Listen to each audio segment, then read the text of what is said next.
The oboe is traditionally made from granadilla, African blackwood, and can play from D, one note above middle C, up to G, 2.5 octaves above. It can play from the B flat below middle C, but the lowest notes are hard to play quietly.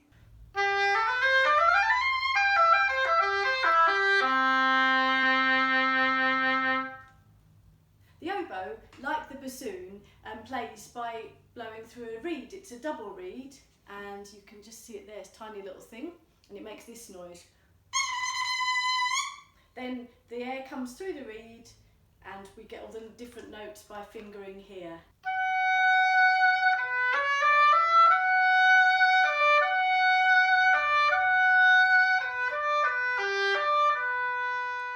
In the 18th century, in the time of Mozart, when orchestras were being formed, most orchestras would rely on two oboes as their main woodwind instrument, often with two horns and the strings making up the total orchestra.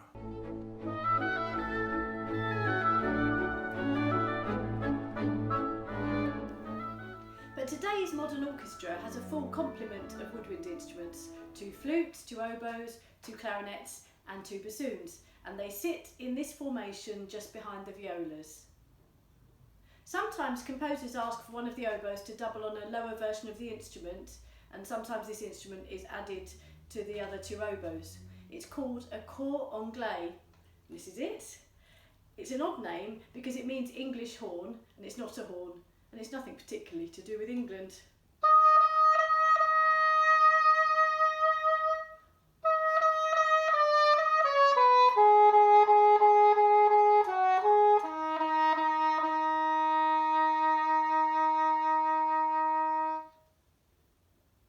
You can recognise it because it's a little larger than the oboe, and it has this pear-shaped end which the oboe doesn't.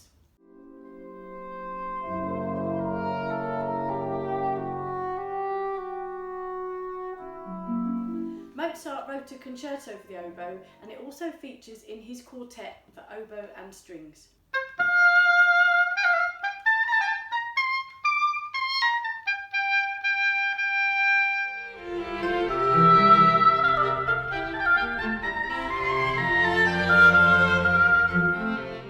It's a slightly odd fact that in the 19th century the oboe didn't predominate as a solo instrument except in the orchestra, so there are no major oboe concertos from the early 1800s until the 20th century.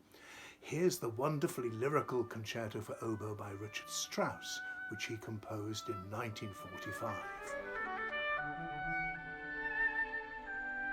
The oboe has a prominent melody role in many wind quintets and also features a lot in film music, and you can hear it here in Gabriel's oboe from the film The Mission.